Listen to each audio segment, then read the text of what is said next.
America's Heartland is made possible by Farm Credit, financing agriculture and rural America since 1916. Farm Credit is cooperatively owned by America's farmers and ranchers. Learn more at farmcredit.com.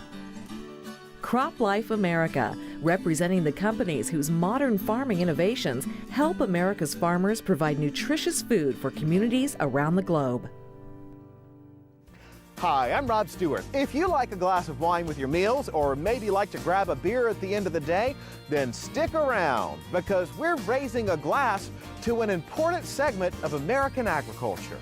We'll take you to California, where winemakers are taking a different approach in reaching new customers.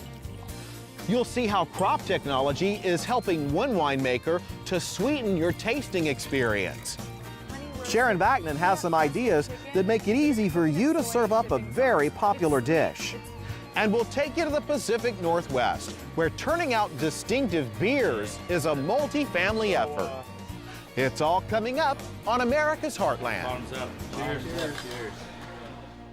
Cheers. You can see it in the eyes of every woman and man in America's heartland, living close to the land. There's a love for the country and a pride in the brand. In America's heartland, living close to the land.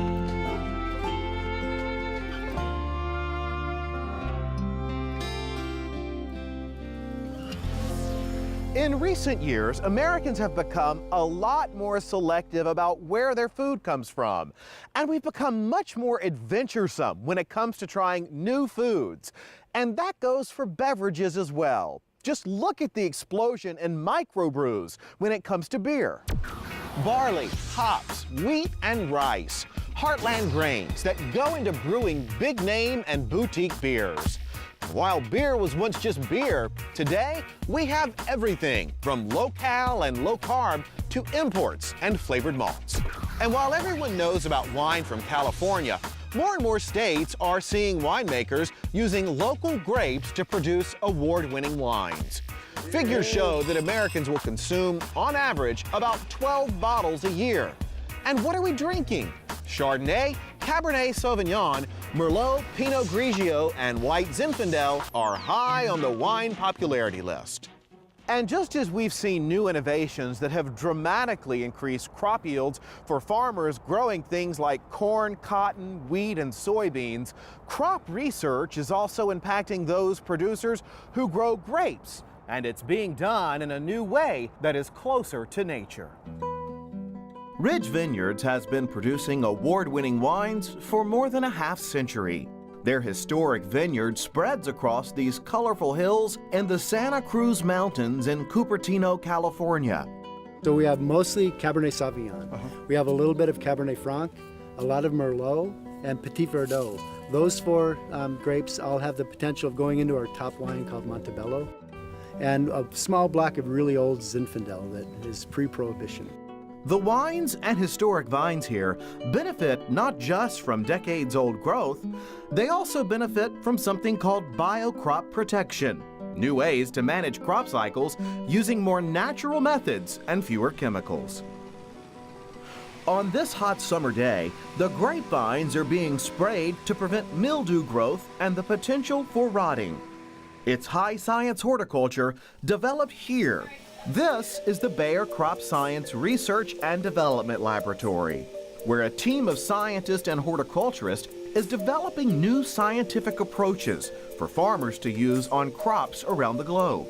We have a basic discovery. We're looking for new microorganisms to use in crop protection. So we have microbiology, we have chemistry, we have entomology, nematology. As we're developing the process, we have to continue to test that against the target diseases to make sure that the activity is continuing. We also need to support manufacturing, make sure that each batch of product meets specifications for the disease control. But scientific crop protection and research begins with recreated mini farm fields in these greenhouses. Conditions here simulate what crops and farmers face in the real world of production. It's research that takes time. When one of our scientists goes, wow, he's working on a bench and he discovers a new product to control fungus, say on apples. From the day that he says wow on his bench, it can be up to 10 to 15 years before we can get that to a grower for actual use. We do a great number of field trials, scientific work to go to the regulatory authorities. In the U.S., it's the Environmental Protection Agency, the EPA. The crop work here will focus on a number of concerns, things like seed development, crop protection, and pest control. In addition to the focus on science, one of the methodologies that we use looks at the job of growing a crop, and we break that down into job steps. And what that allows you to do is to understand the efficiencies needed and to anticipate the technology that's going to need it to make a grower more efficient at growing that crop. those methodologies include research to discover and enhance the naturally occurring defense systems that some plants have. Finding those plant biological protections can impact, even reduce, the need for chemical pesticides. It starts from focusing on the crop that the farmer is growing and figuring out what the best technology is to produce the highest yielding and the best quality crop. So our field biologists can take all these different tools and create this unique program for the benefit of our farmers. Scientists say that all of this research is critical to providing food to a growing world population. You hear a lot of time, 7 billion going to 9 billion by 2050, and so those people are going to want a higher protein diet, much like we enjoy here in the U.S. And so to feed those people is going to take a lot of technology, and we're excited about it. And as for the work being done in the lab or on the plants at the Ridge Vineyards, it's the potential for new approaches to agriculture that make the difference. I love to see something that I've scaled up or worked on in the lab in small scale, to see it in the big production tanks, to see tanker trucks of the product and pallets going out, being distributed all over the world. To me, that's really exciting. One little wine trivia: it takes about 800 individual grapes to create just one bottle of wine. Wine is produced in every state in the U.S., even Hawaii, which turns out fruit-flavored wines, some of them made from pineapple. No matter where you live in the U.S. or overseas, it is a good bet that you enjoy wines from California.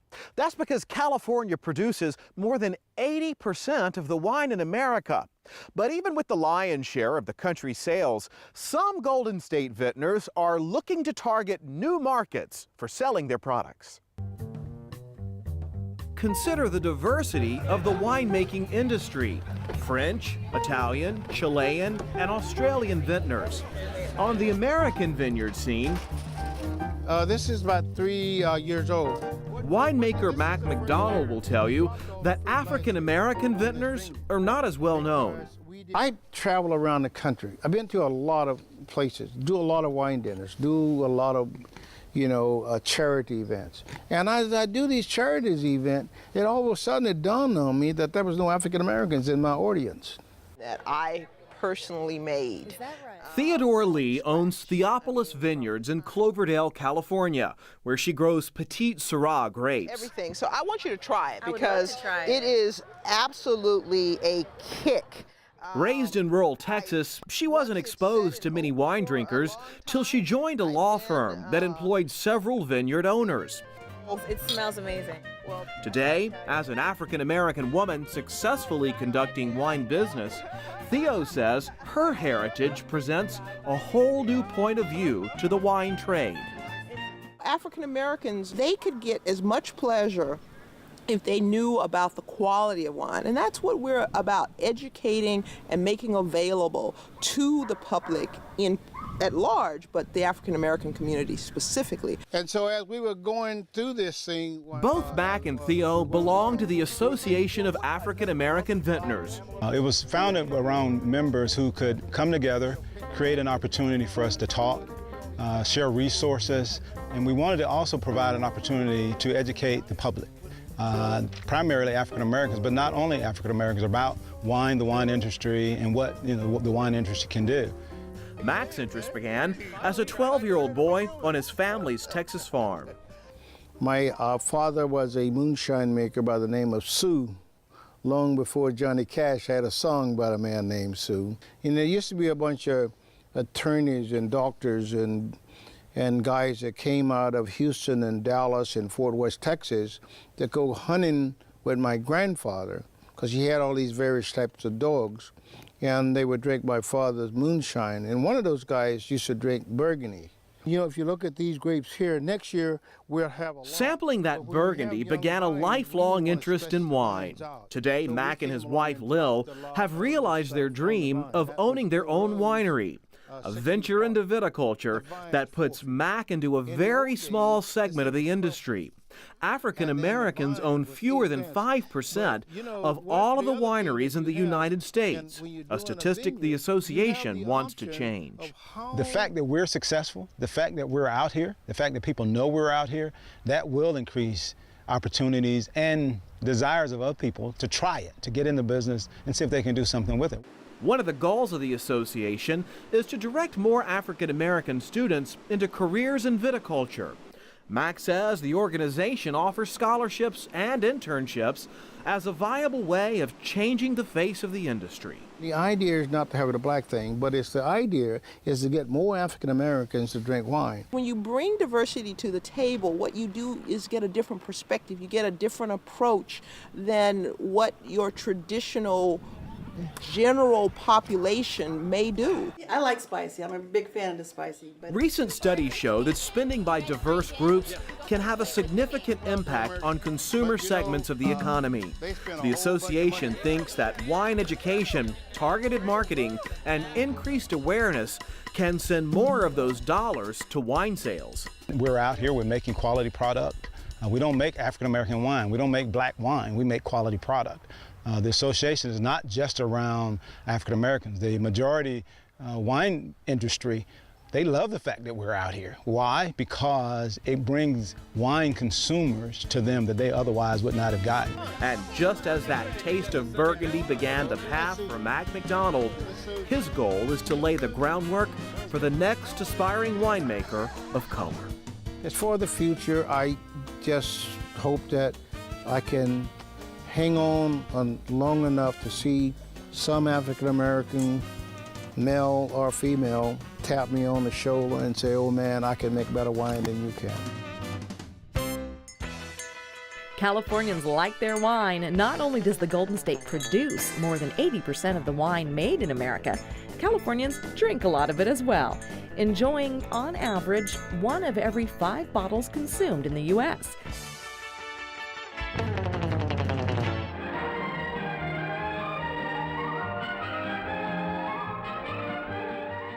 There's no doubt that wine's popularity is on the rise across the U.S. You'll find it in more and more grocery stores with a growing number of varieties available. But for that new wine drinker, it can be a little overwhelming. So here's some help, whether you need to pick out a red or a white.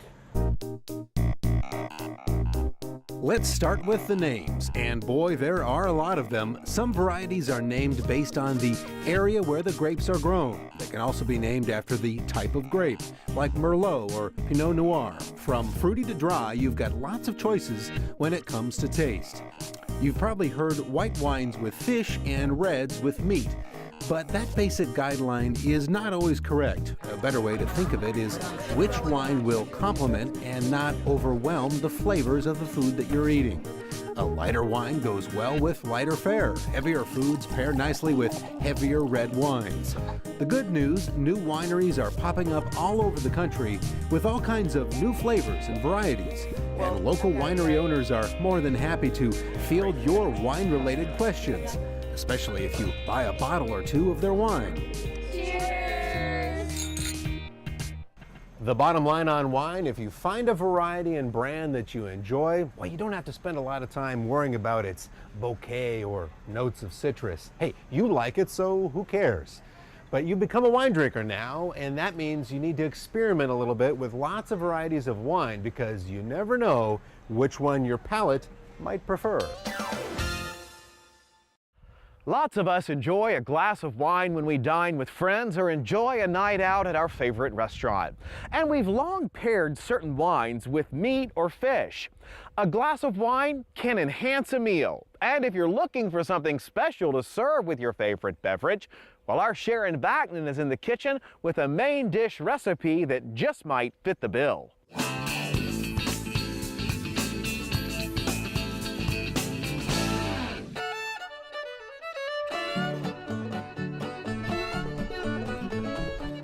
Today, it's all about chicken. We're making an old dish new again with two fresh takes on the ingredient.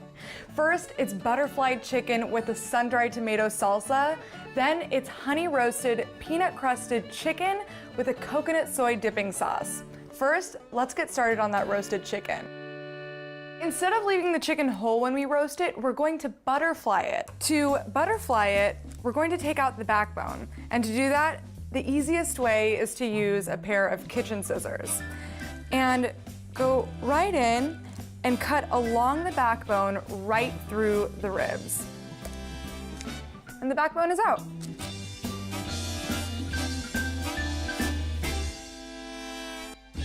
I want to season the inside. And I've already poured out my spices so that I don't have to worry about contamination. Salt, always. Get a nice helping of salt in there. Pepper. And I like to throw in a little bit of fresh minced garlic. You will not believe how juicy this chicken is going to be. The inside is seasoned, so let's get it onto our baking sheet. Flip it right on top of these onions that I've already sliced. And now it's time to season the outside. Salt, ground black pepper, and then I love to add a little bit of sweet paprika just for color and that light, delicate flavor.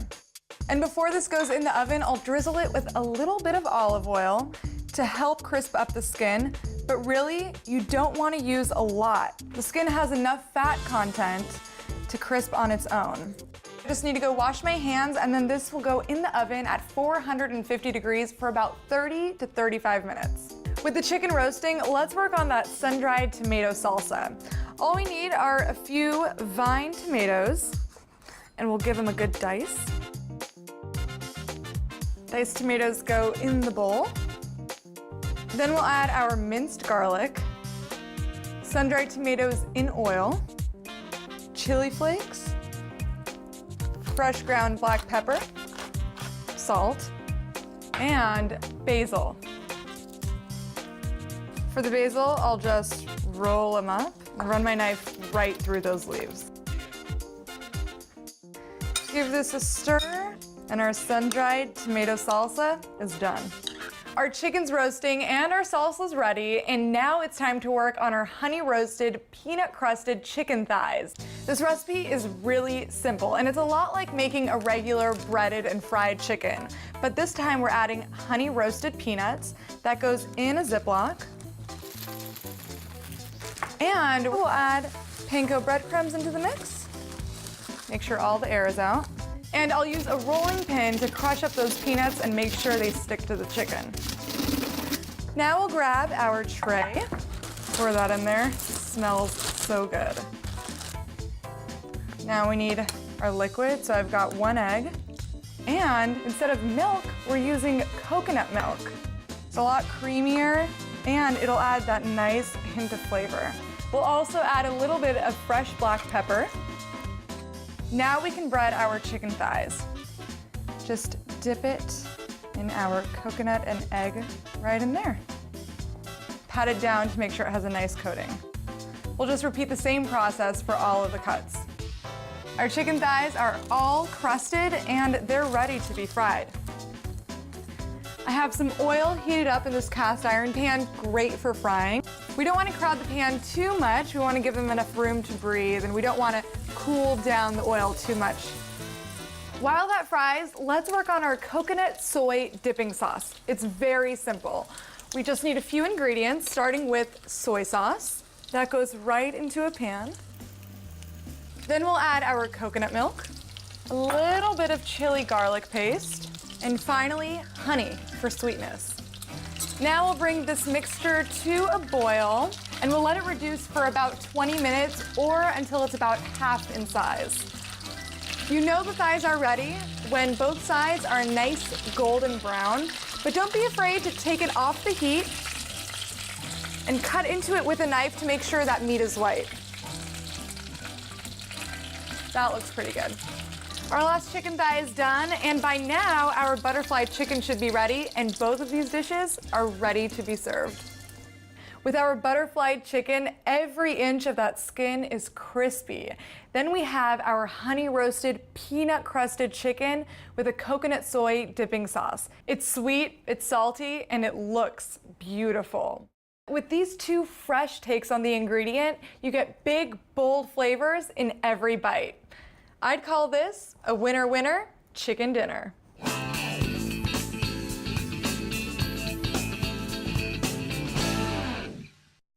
While we talk beverages made from Heartland crops, we can't overlook beers and ales. Specialty beers have given rise to a large number of small breweries all across this country. Different ingredients and regional taste impact the kinds of beers being made.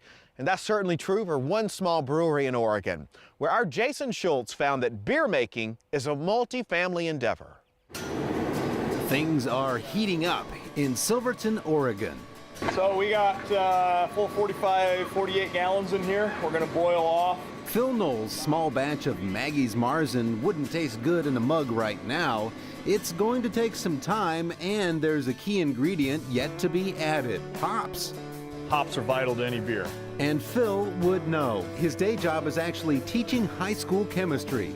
But here he's the head brewer at Seven Brides Brewing. What do good hops do for the beer, though? How does it impact the taste of the beer? Okay, the taste of the beer, the hops supply the bitterness. Seven Brides Brewery was founded a few years back after five guys spent their Saturdays brewing various beer batches in their garages. We were brewing 5 gallons at a time, then it went to 10, then it went to 30 and 40, and it's like, okay guys, if we're gonna do this, let's do it right. And before long, they were doing just that. Now, five friends who come from different backgrounds, marketing to engineering to chemistry, are running their own beer biz. And so far, so good. They will sell upwards of 6,000 barrels of beer around the region this year. Our business model is not to grow the business, to get it as big as we can and then sell it for profit. Our goal is to build a company that we can hand down to our daughters and have them step in and run it. More on just how important those daughters are in a moment. But to find another key ingredient to the Seven Brides' success, here we come. You'll have to visit nearby hops farmer John Annan and hear the story about the refrigerator the guys were trying to sell online on Craigslist. So I put an ad on Craigslist, and lo and behold, Johnny called looking for a refrigerator, and we had one, and it was too big, and you know, one thing led to another. He came up, we were chatting, and realized that he was a hop farmer. And he says, "What are you going to do with the refrigerator?" I said, "Well, we need it for hop samples for our brewery, for the little brewery guys." Brewers meet longtime hop grower in an amazing moment of serendipity. I grew up here, Johnny grew up here. We're 5 miles apart and had never met before. Never met, never had any idea. Turns out most hop growers here sell to large brewers, but John Annan was more interested in direct sales to guys like Jeff. Because it's really fun working with these guys. They're real honest, hardworking, good people. And how about from a grower's perspective? I mean, you know, hops is in your blood. Hop growing is in your blood, Yeah, right? I was born into it. Yeah, That's I don't know right. anything else. So. And so to see that satisfaction on their faces must be pretty rewarding. Oh man, it's like the best thing in the world. Back at Seven Brides, it's time for those all-important hops to be added to the brew. Dump those in. All right.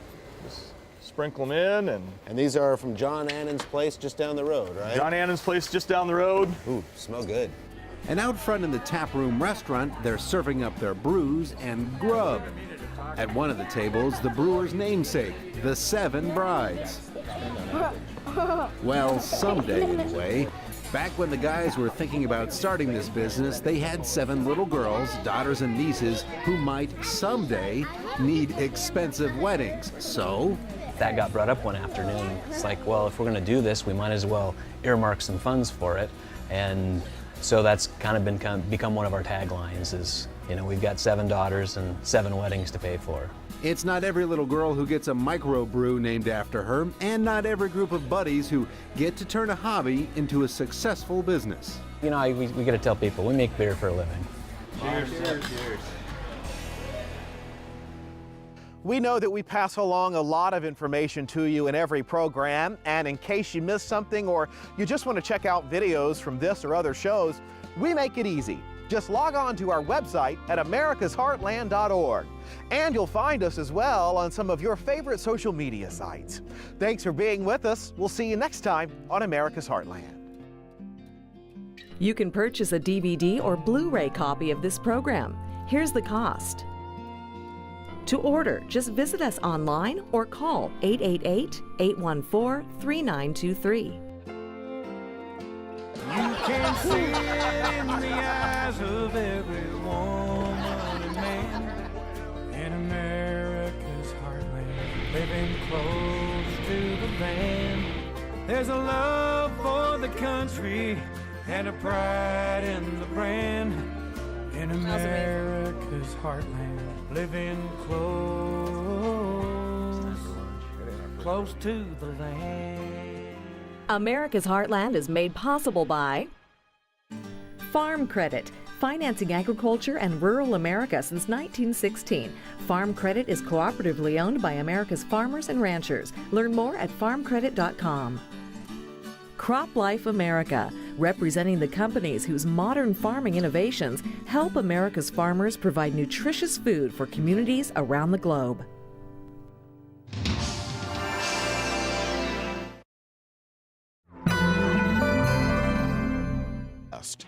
And just as we've seen new innovations that have dramatically increased crop yields for farmers growing things like corn, cotton, wheat, and soybeans, crop research is also impacting those producers who grow grapes, and it's being done in a new way that is closer to nature. Ridge Vineyards has been producing award-winning wines for more than a half-century. Their historic vineyard spreads across these colorful hills in the Santa Cruz Mountains in Cupertino, California. So we have mostly Cabernet Sauvignon. We have a little bit of Cabernet Franc, a lot of Merlot, and Petit Verdot. Those four. America's Heartland is made possible by Farm Credit, financing agriculture and rural America since 1916. Farm Credit is cooperatively owned by America's farmers and ranchers. Learn more at farmcredit.com. Crop Life America, representing the companies whose modern farming innovations help America's farmers provide nutritious food for communities around the globe.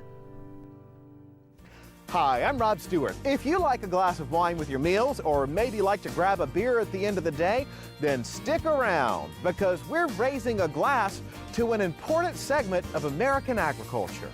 We'll take you to California. Close to the land, there's a love for the country and a pride in the brand.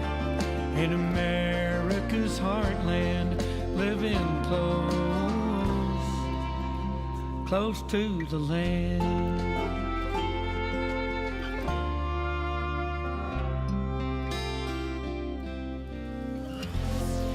In recent years, Americans have become a lot more selective about where their food comes from.